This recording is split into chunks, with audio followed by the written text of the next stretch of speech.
Olha, o Ministério da Educação divulgou o Guia de Orientações para a Redação do Exame Nacional do Ensino Médio, o Enem. Para saber mais sobre as novas regras e as principais dificuldades dos candidatos, convidamos o professor de Gramática e Redação, Nilson Ferreira. Professor Nilson, bom dia. Bom dia. Quais os pontos positivos? Qual a repercussão desse novo Guia de Redação? O que ele tem de novidade? Na realidade, o Enem, o INEP, que organiza a prova, tentando organizar, que não é fácil, um concurso em nível nacional. Então, muitas, digamos, regras, alguns requisitos que outras instituições já utilizam há muitos anos, há décadas, o Enem está colocando como se estivesse descobrindo, né, se fosse uma novidade dentro do sistema, dentro do processo pedagógico, que não é. Isso já é feito, já vem sendo feito há décadas em outras instituições. Entre elas, a questão do que ocorreu ano passado. Colocar um tema sobre imigração e alguns candidatos colocaram sobre, na realidade, colocaram com um tom de quê?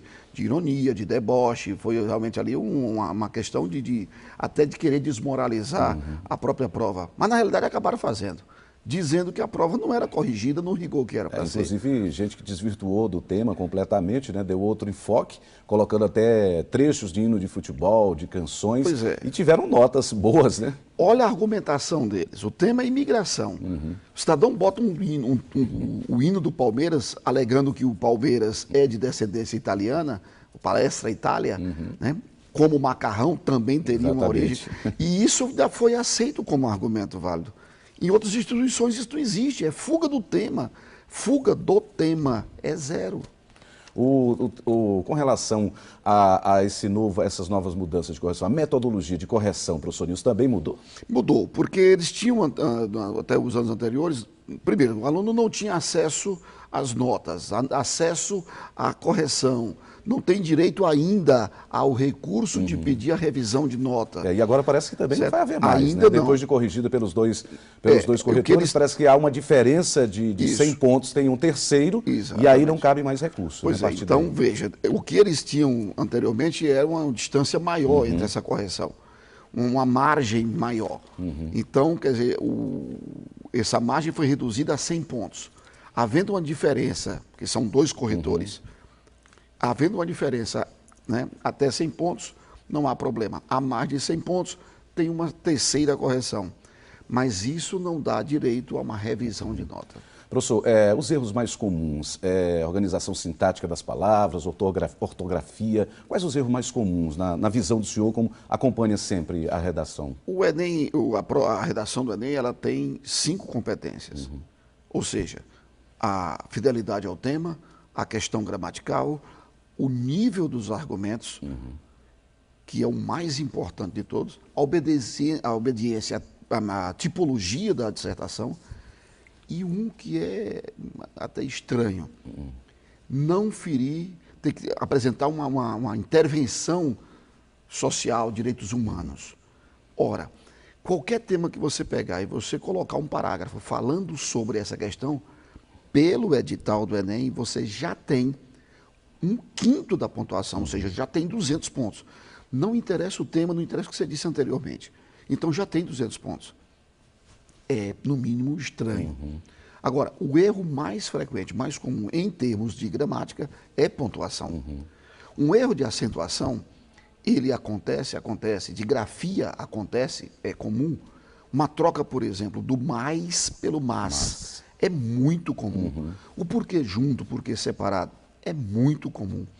Uma letra S, Z trocada aqui e ali é comum. Agora, o erro de pontuação, esse sim.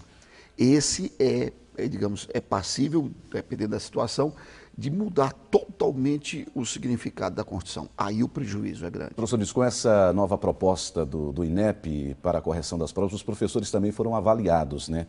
Parece que passaram também por um teste, o nível de prova deles, aplicados a ele, para se tornar um avaliador das provas de redação também, parece que estão sendo mais exigidos.